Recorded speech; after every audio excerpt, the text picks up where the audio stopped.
Shalom. I want to start off by giving all honor and glory to YAHAWAH, BAHASHAM, YAHAWASHI, BAHASHAM Rakakwadash. Double honors to the elders and apostles of the great millstone that rule well. Peace and blessings to the elect of Israel. All right, Shalom. This lesson is going to be going into how the Most High's laws, statutes, and commandments are forever. Okay? And it makes perfect sense, man. Okay? Because the laws also are synonymous with the Most High's word. Really, the entire Bible, okay, is considered the law, if you will. And you have, demonstrations of the law being demonstrated throughout the entire scriptures, from the Old Testament to the New Testament to the Apocrypha, you know. Nevertheless, you have a lot of people who believe that the New Testament is only valid, the Old Testament doesn't matter, the law is done away with. You know, and popular to contrary belief, the law still exists and will never, ever, ever be non-existent. Okay? And let's go ahead and see if we can edify the people with that point. You know, but at the end of the day, this is really only for the elect, because the elect will take heed. And I'll start off with this scripture right here. Baruch chapter 4 and verse 1. It says, "This is the book of the commandments of the Most High, and the law that endureth forever. All they that it says what? And the law that endureth forever." Okay, the law endureth forever, man. All right. And the Apostle Paul said it too. He says, "Know ye not," roughly paraphrasing, he said that the law hath dominion over a man as long as he live. You know. So that's the point on that right there. And guess what? In the kingdom, all right, when the Most High puts his law, statutes, and commandments in our inward parts, we'll be living forever, man. Okay? Because what is life? The Most High's wisdom. Okay? Where do you get the Most High's wisdom from? From keeping the law, statutes, and commandments of YAHAWASHI. You know? So we're never going to die, man. You know what I'm saying? So let me read it again. Baruch 4 and 1. "This is the book of the commandments of the Most High, and the law that endureth forever. All they that keep it shall come to life, but such as leave it shall die." Okay, that's plain and simple, man. That's plain and simple. You know, you keep the law, statutes, and commandments to the best of your ability, keep the faith in the Lord, you come to life. You leave the law, statutes, and commandments, you come to death, man. Because the scriptures say the wages of sin is death. Romans 6 and 23. You know. Let's get another scripture real quick.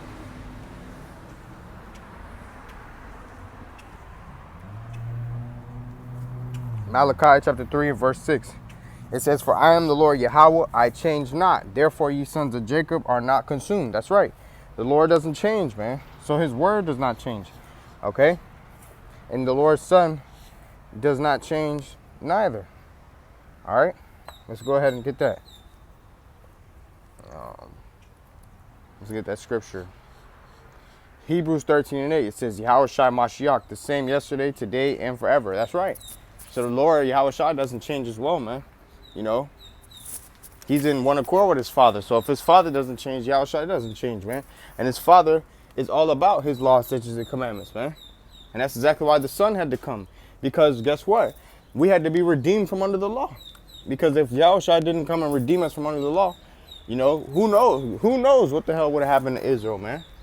But it was all in the Most High's plan anyways. That's why the Lord said, "I, the Lord Yahawah, I change not. Therefore, ye sons of Jacob are not consumed." Why are they not consumed? Because the Lord made a covenant with Abraham, Isaac, and Jacob.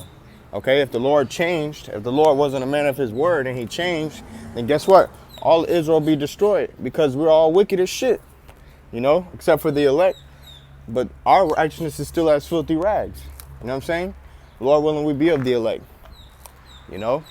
So that's exactly why we needed Yahawashi. And the scriptures tell you that he came to redeem them that were under the law.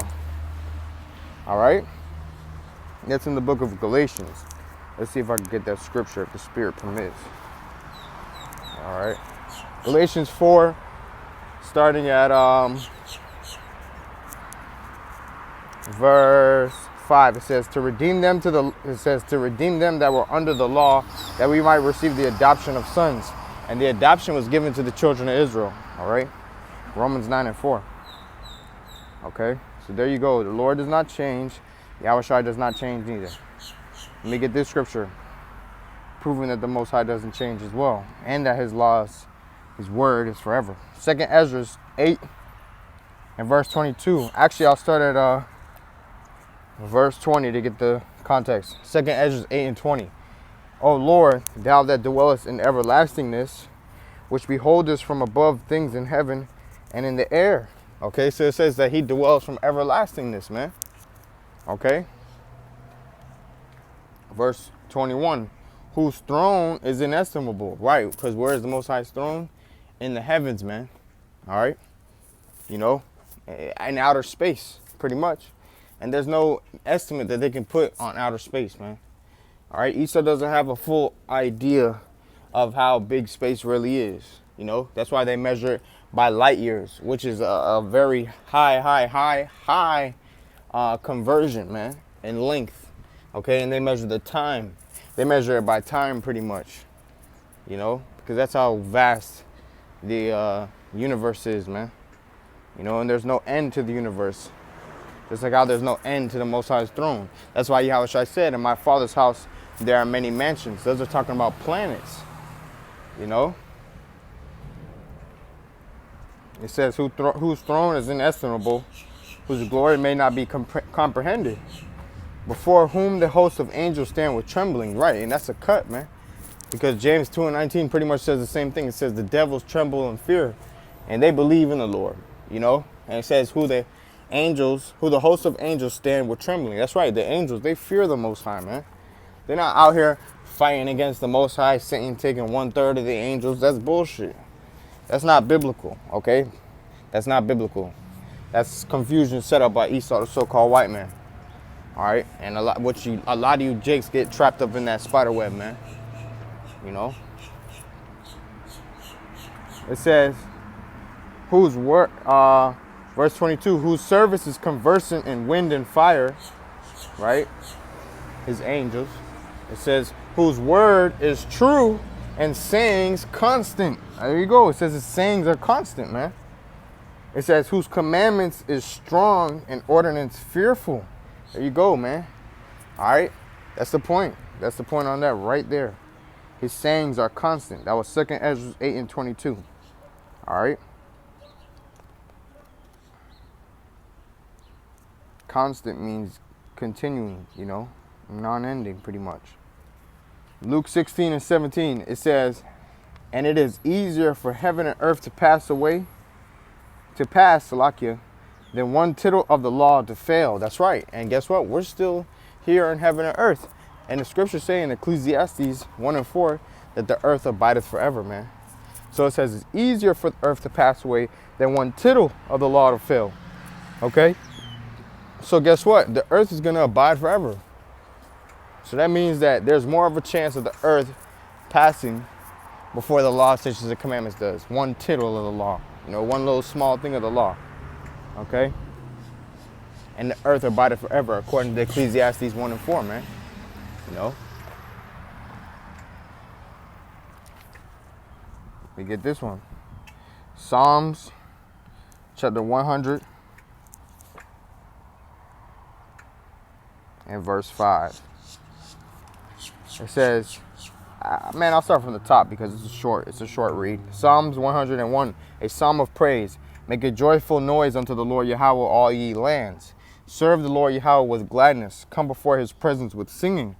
Know ye that the Lord Yahawah, he is the most high. It is he that hath made us, and not we ourselves. We are his people and the sheep of his pasture. That's right. Israel is the sheep of the Most High's pasture. Okay? Scriptures tell you how Israel is a scattered sheep, you know. And the Lord said that the flock of his pasture are men. You know, the Most High, he's dealing with some women, but it's through order, okay? We don't have prophetess and, you know, stuff like that out here, man. Scripture says, suffer not a woman to teach, you know. Nevertheless, it says, entering into his gates with thanksgiving and into his courts with praise. Be thankful unto him and bless his name. Yeah, Barakatah Yahawah, Barakatah Yahawashi, man. You know, bless you Yahawah, bless you Yahawashi. Verse 5, here's the point. For the Lord Yahawah is good. His mercy is everlasting. All right. It says his mercy is everlasting. Why would, first and foremost, let's break that part down. Why would the Lord be needing to have mercy? Okay? Because when people break his law, statutes, and commandments. You know? So it says his mercy is everlasting, man. You know? So if he had mercy, that means that he has to have, there's something that's making him have mercy. And that's when people break his law, statutes, and commandments, man. You know? But there will come a time where Israel won't break the law, statutes, and commandments forever. And that's coming in our kingdom, the kingdom of heaven, you know? And let's break down the second part. It says, and his truth endureth to all generations. Now, what is the Most High's truth? Psalms 119 and verse 43. It says, and take not the word of truth utterly out of my mouth, for I have hoped in thy judgments. Right, the Most High's word is truth. And that also goes in, this scripture I just read goes with Psalm 51 and 11. You know, cast not thy Holy Spirit from me. Okay. Ooh, verse 44. So shall I keep thy law continually forever and ever. There you go, man. You know, but let me go ahead and get another scripture proving what the Most High's word is. Okay, because scripture says the Most High's word is truth. It says his truth endures forever. Let's go ahead and get that scripture. All right.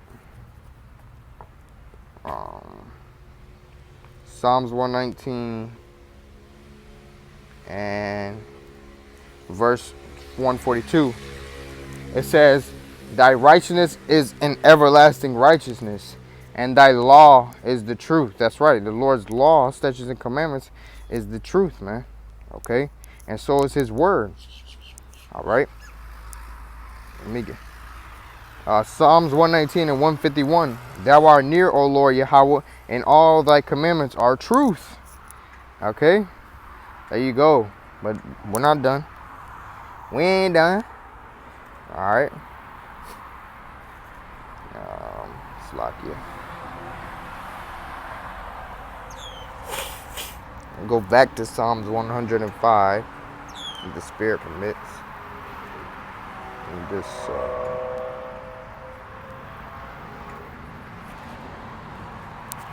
okay. Psalms 105. It says, for the Lord Yahawah is good, his mercy is everlasting, and his truth endureth to all generations. That's right. And we just broke down what the Most High's truth is. Okay, it's his law. You know, which represents this whole entire scriptures, man. This whole book.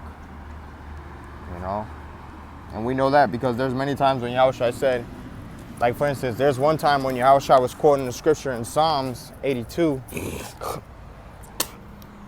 Salakia. There's this time when Yahushua was quoting Psalms 82 and 6. I have said ye are gods. When they were about to persecute him because they said that, you know, he's trying to make himself equal to the Most High because he said the Most High is his father. But Yahushua said, is it not written in your law? I have said ye are gods, you know. And there's more stories like that when he was quoting stuff out of Psalms. But he was saying that it was the law, you know. So the law really represents the entire scriptures. Okay. Let me get another scripture proving that the Most High's law, statutes, and commandments are forever. Okay. Sirach 24 and verse 33, it says, I will yet pour out doctrine as prophecy and leave it to all ages forever. That's right. The Lord says he's going to leave it to all ages forever, man. So his word, his doctrine is going to be left for all ages forever, man. Because what is the Most High's doctrine? Let's go ahead and get this. Proverbs 4 and 2. Actually, yeah, Proverbs 4 and 2.